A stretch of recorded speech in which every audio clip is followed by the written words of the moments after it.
Good afternoon. ഇന്ന് നമ്മൾ financial മാനേജ്മെന്റിലെ ഒരു ഇമ്പോർട്ടന്റ് ടോപ്പിക് ഡിസ്കസ് ചെയ്യാണ്, കോസ്റ്റ് ഓഫ് ക്യാപിറ്റൽ.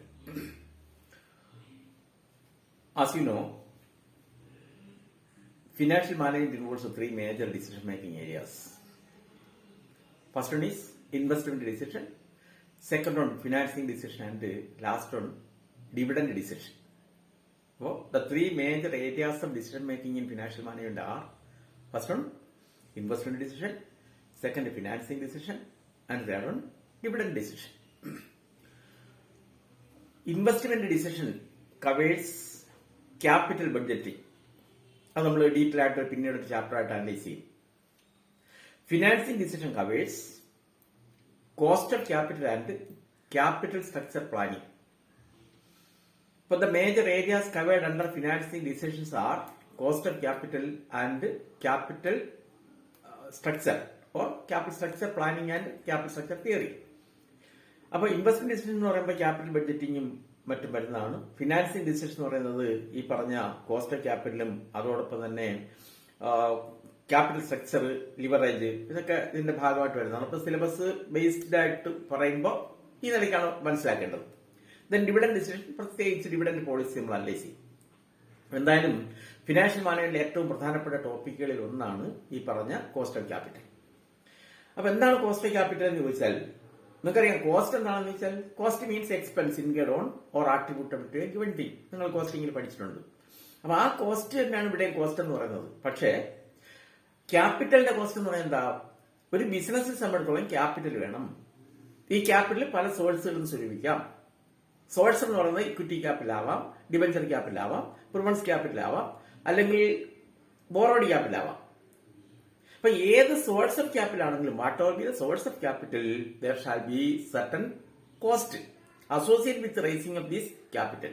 ഈ ക്യാപിറ്റൽ റേസ് ചെയ്യുന്നതുമായിട്ട് ബന്ധപ്പെട്ട് ചില കോസ്റ്റ് ഇൻവോൾവ് ആകും. ഈ കോസ്റ്റിനാണ് നമ്മൾ കോസ്റ്റ് ഓഫ് ക്യാപിറ്റൽ എന്ന ഹെഡിൽ അനലൈസ് ചെയ്യുന്നത്. അപ്പൊ ഞാൻ പറഞ്ഞതാണ്, ഫിനാൻഷ്യൽ മാനേജ്മെന്റിലെ പ്രധാനപ്പെട്ട 3 ഏരിയാസ് ഓഫ് ഡിസിഷൻ മേക്കിംഗ് എന്ന് പറയുന്നത്: ഒന്ന് ഇൻവെസ്റ്റ്മെന്റ് ഡിസിഷൻ ആണ്, 2 ഫിനാൻസിംഗ് ഡിസിഷൻ ആണ്, 3 ഡിവിഡന്റ് ഡിസിഷൻ ആണ്. ഇതിൽ രണ്ടാമത്തെ ഫിനാൻസിംഗ് ഡിസിഷൻ എന്ന ടോപ്പിക്കുമായിട്ട് ബന്ധപ്പെട്ട പ്രധാനപ്പെട്ട 2 ഏരിയാസ് ആണ് കോസ്റ്റ് ഓഫ് ക്യാപിറ്റലും അതോടൊപ്പം തന്നെ ക്യാപിറ്റൽ സ്ട്രക്ചർ പ്ലാനിങ്. ഇതിൽ നമ്മൾ ആദ്യം ഡിസ്കസ് ചെയ്യുന്നത് കോസ്റ്റ് ഓഫ് ക്യാപിറ്റലാണ്. ഫിനാൻസിംഗ് ഡിസിഷൻ എന്ന മേഖലയ്ക്കകത്ത് വരുന്നതിൽ ആദ്യം നമ്മൾ ഡിസ്കസ് ചെയ്യുന്നത് കോസ്റ്റ് ഓഫ് ക്യാപിറ്റലാണ്. അപ്പൊ കോസ്റ്റ് ഓഫ് ക്യാപിറ്റൽ എന്ന് പറഞ്ഞാൽ ഞാൻ പറഞ്ഞ് സൂചിപ്പിച്ച പോലെ the cost for raising capital required in a concern. ഒരു കൺസേണിന് വേണ്ടുന്ന എമൗണ്ട് ഓഫ് ക്യാപിറ്റൽ പ്രൊക്യൂർ ചെയ്യുന്നതിന് വേണ്ടിയിട്ട് എത്രമാത്രം കോസ്റ്റ് ആവും, അത്ര ഉദ്ദേശിക്കുന്നുള്ളൂ.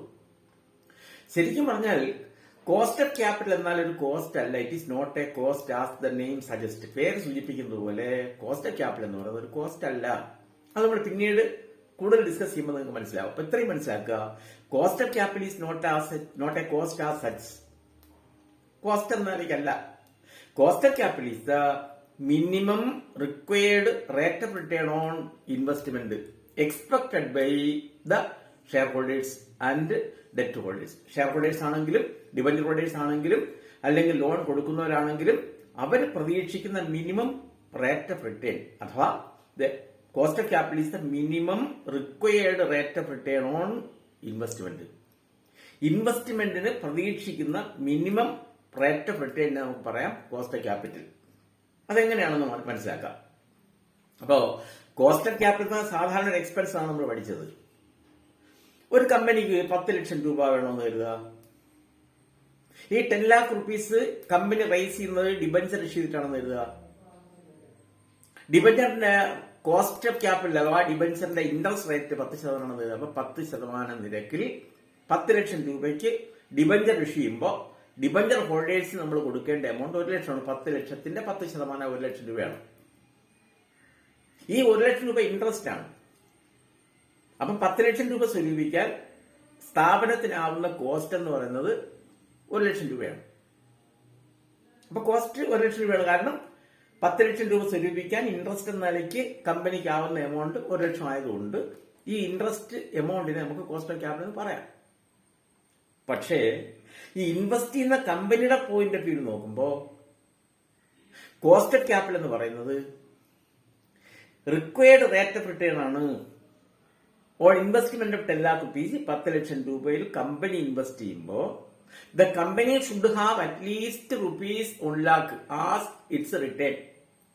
That is, the company's minimum expected return on investment in this 10 lakh rupees is rupees 1 lakh.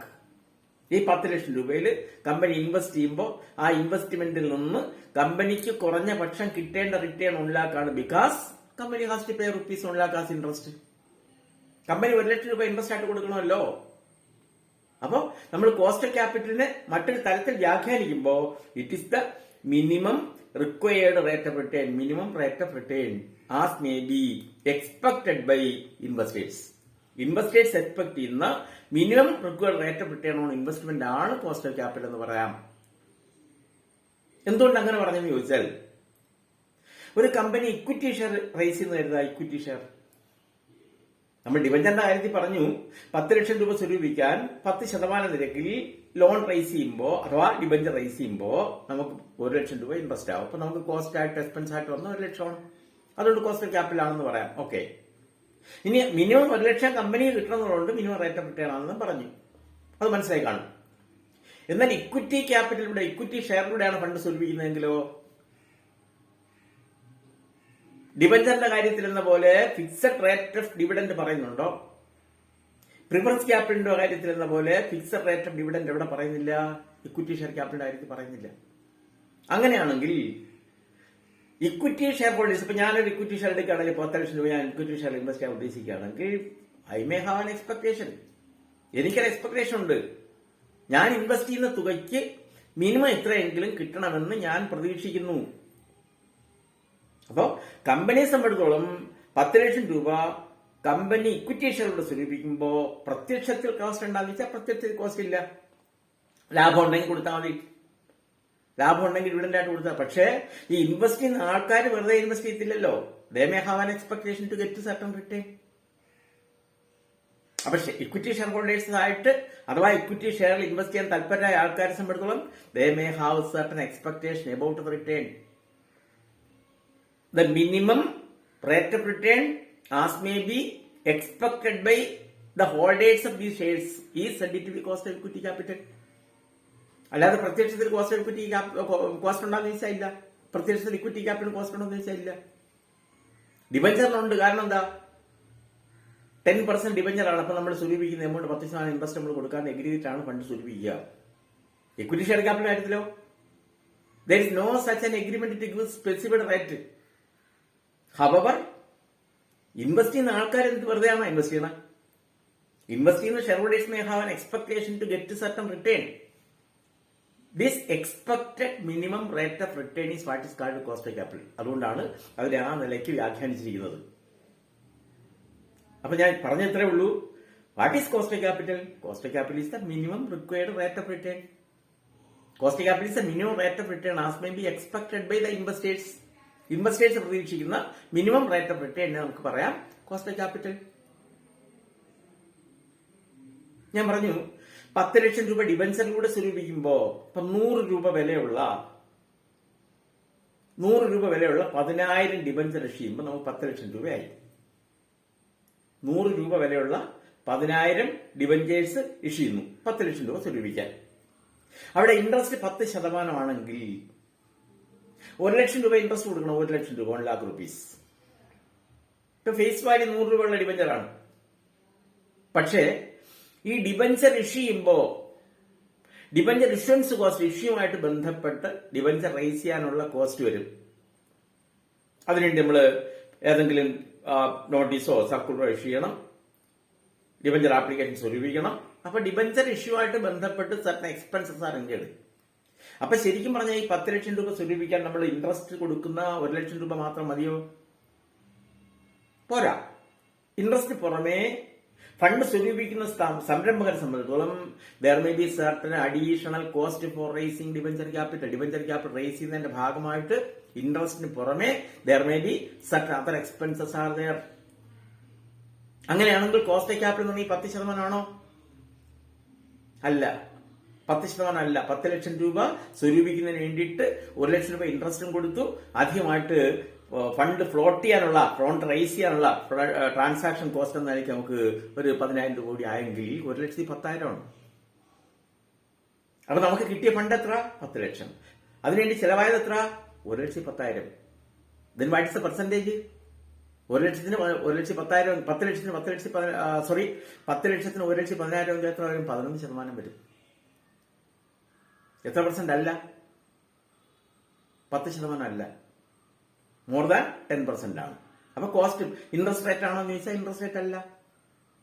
Cost capital is the minimum required. അപ്പൊ ഈ 1,10,000 നമുക്ക് ആവുകയാണെങ്കിൽ നമ്മൾ പ്രതീക്ഷിക്കുന്ന എത്ര അല്ല ഇൻട്രസ്റ്റ് ആയിട്ട് കൊടുക്കേണ്ട 1 ലക്ഷം മാത്രമല്ല. Company should also have it to expect more than what is actually paid as interest. Interest ആയിട്ട് ആക്ച്വലായിട്ട് കൊടുക്കുന്നതിനേക്കാൾ കൂടുതലായിട്ട് കമ്പനി പ്രതീക്ഷിക്കുന്നു. ഇനി ഈ ഡിബഞ്ചർ തന്നെ 10 ലക്ഷം രൂപ ഡിബഞ്ചർ തന്നെ നമുക്ക് എന്ത് ചെയ്യാം? ഡിസ്കൗണ്ടിന് ഇഷ്യൂ ചെയ്യാം. സ്വാഭാവികം ഫണ്ട് പെട്ടെന്ന് റൈസ് ചെയ്യാൻ പറ്റാത്ത സാഹചര്യത്തിൽ കമ്പനി എന്ത് ചെയ്യും? ഡിസ്കൗണ്ട് ഓഫർ ചെയ്യും. 100 രൂപ ഡിബഞ്ചർ 90 രൂപയായിട്ട് ഇഷ്യൂ ചെയ്യും.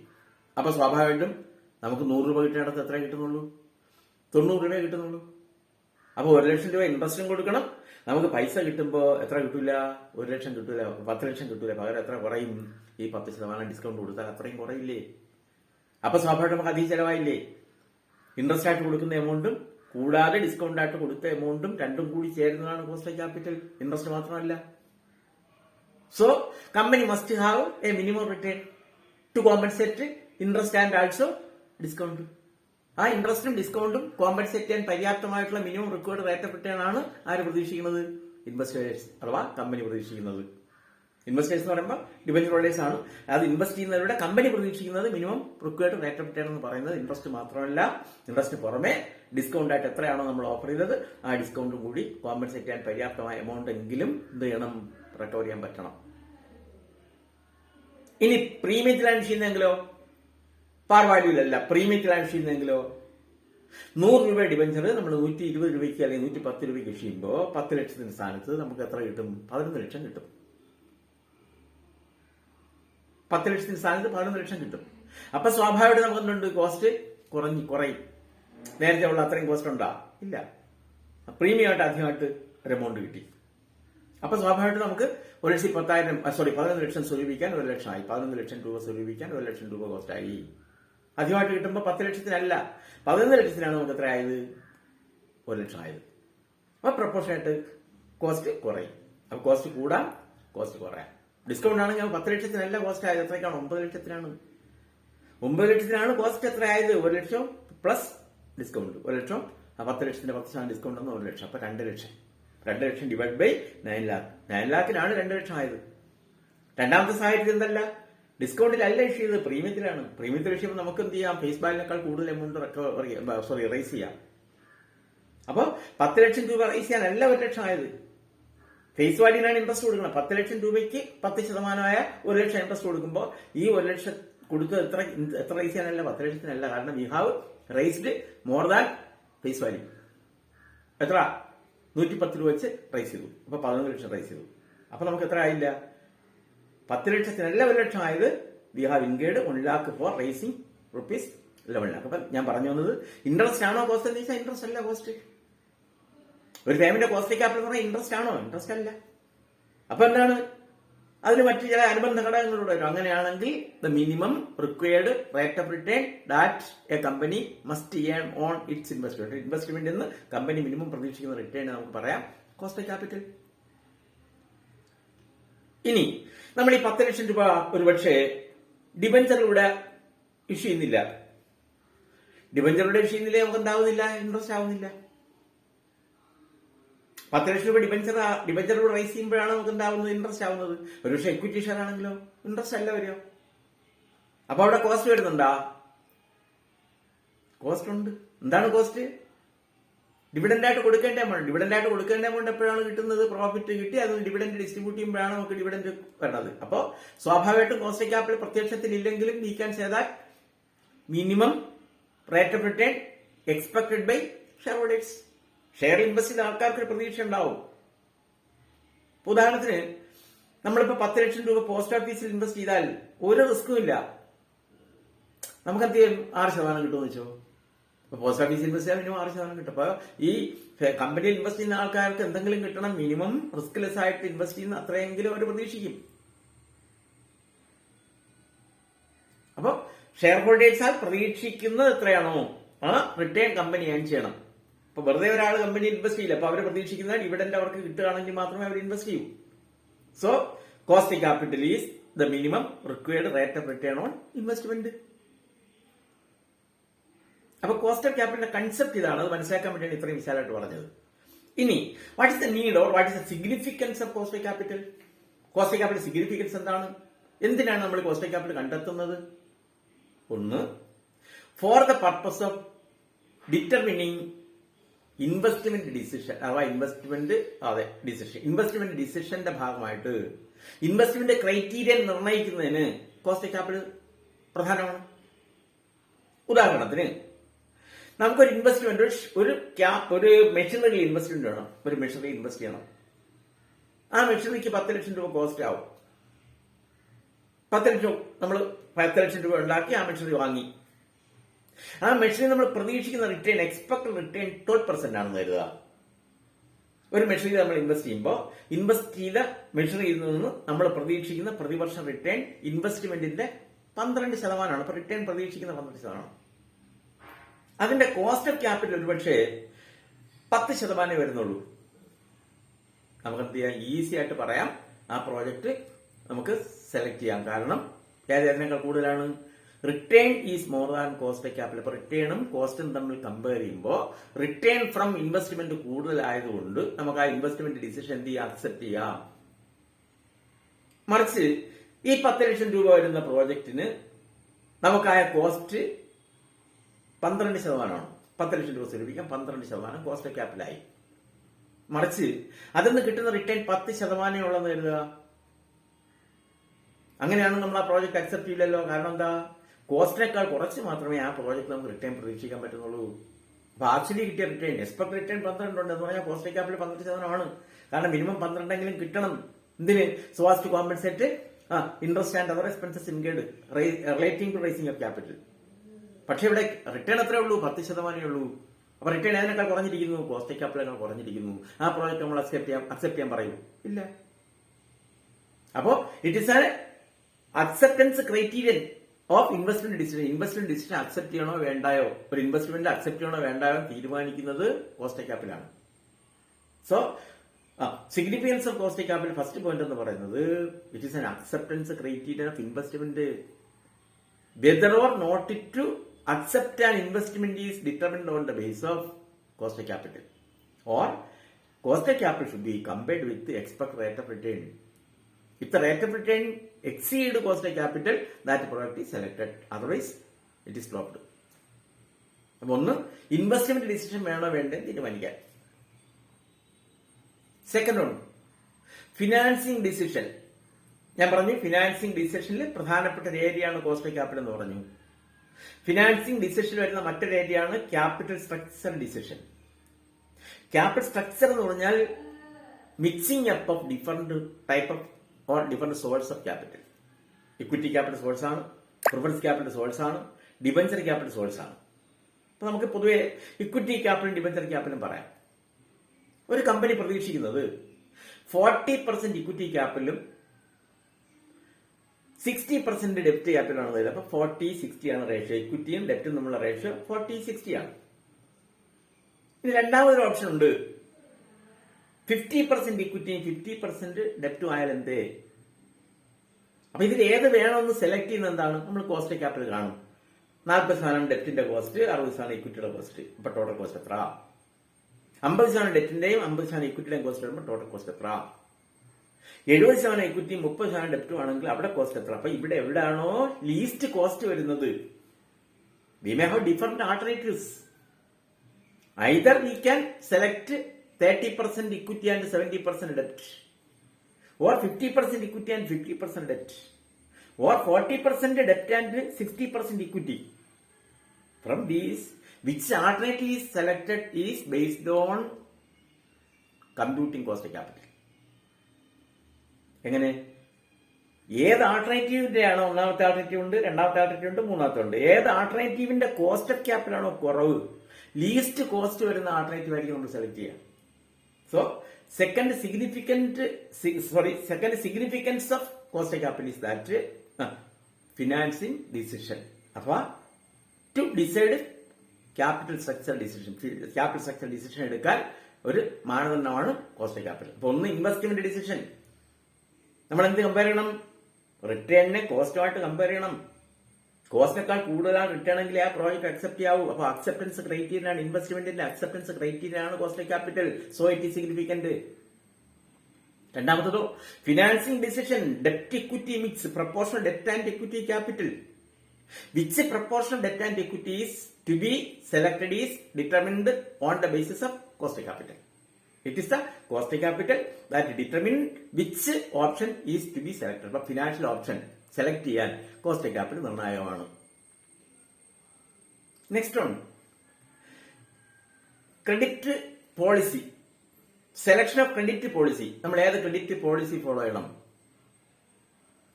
ക്രെഡിറ്റ് പോളിസി അത് പറഞ്ഞാൽ പെട്ടെന്ന് മനസ്സിലാവണമെന്നില്ല. ഒരു കമ്പനി അവരുടെ പ്രോഡക്റ്റ് വിൽക്കുമ്പോൾ ക്രെഡിറ്റ് സെയിൽ ഓഫർ ചെയ്യുന്നുണ്ട്, ക്രെഡിറ്റ് സെയിൽ പ്രൊവൈഡ് ചെയ്യുന്നുണ്ട്. അപ്പൊ ക്യാഷ് സെയിലും ക്രെഡിറ്റ് സെയിലും ഉണ്ട്. ക്രെഡിറ്റ് സെയിൽ ഇപ്പൊ നമ്മൾ ക്രെഡിറ്റ് സെയിൽ ഓഫർ ചെയ്യുന്നത് ഒരു പക്ഷേ 90 ഡേയ്സ് ക്രെഡിറ്റ് കൊടുക്കുന്നത് കരുതുക. 90 ഡേയ്സ് ക്രെഡിറ്റ് ഇപ്പൊ പ്രൊവൈഡ് ചെയ്യുന്നുണ്ട്. അപ്പൊ ഇപ്പൊ നമ്മൾ വിൽക്കുമ്പോൾ കസ്റ്റമേഴ്സ് 90 ഡേയ്സ് ക്രെഡിറ്റ് കൊടുക്കണ്ടെന്ന് പറഞ്ഞാൽ 90 ഡേയ്സ് കഴിഞ്ഞ് പേയ്മെന്റ് കളക്ട് ചെയ്താൽ മതി. ക്യാഷ് പേയ്മെന്റ് അല്ലെങ്കിൽ ക്രെഡിറ്റ് സെയിലിന്റെ കാലാവധി 90 ഡേയ്സ് കൊടുക്കുന്നു. ഈ സമയത്ത് നമുക്ക് പബ്ലിക്കിൽ നിന്ന് ഫണ്ട് സ്വരൂപിക്കാൻ, മാർക്കറ്റിൽ നിന്ന് ഫണ്ട് സ്വരൂപിക്കാനുള്ള കോസ്റ്റ് 10% വരുന്നുള്ളൂ. നമുക്ക് വേണ്ടുന്ന ഫണ്ട് 10% കൊണ്ട് സ്വരൂപിക്കാം. അപ്പൊ സ്വാഭാവികമായിട്ട് 90 ദിവസം കൊടുത്താലും വലിയ പ്രശ്നമില്ല. കാരണം ഈ 90 ദിവസത്തേക്ക് നമ്മൾ 10% കയറ്റി ഫണ്ട് റൈസ് ചെയ്താൽ നമുക്ക് ഈ ആവശ്യം മീറ്റ് ചെയ്യാം. 1 ലക്ഷത്തിന്റെ ക്രെഡിറ്റ് സെയിൽ ഉണ്ടെന്ന് കരുതുക. അപ്പൊ നമുക്ക് എത്ര ഡെറ്റേഴ്സ് എത്ര ഉണ്ട്? 1 ലക്ഷം ഉണ്ട്. ഈ 1 ലക്ഷത്തേക്ക് 90 ദിവസത്തേക്ക് നമ്മൾ എന്ത് ചെയ്യാൻ 10% ബോർ ചെയ്യുമ്പോഴത്തേക്ക് നമുക്ക് എന്ത് ചെയ്യാൻ പറ്റും? അത് ഓവർകം ചെയ്യാൻ പറ്റും. പക്ഷേ കോസ്റ്റ് ക്യാപിറ്റൽ 18% ആയെന്ന് കരുതാ ഇപ്പൊ. അപ്പൊ നമ്മൾ തീരുമാനിക്കും, ഒന്നുകൂടെ ചിന്തിക്കും, ഈ 90 ദിവസത്തെ ക്രെഡിറ്റ് കൊടുക്കണോ? കാരണം മാർക്കറ്റിൽ നിന്ന് ഫണ്ട് റൈസ് ചെയ്യാൻ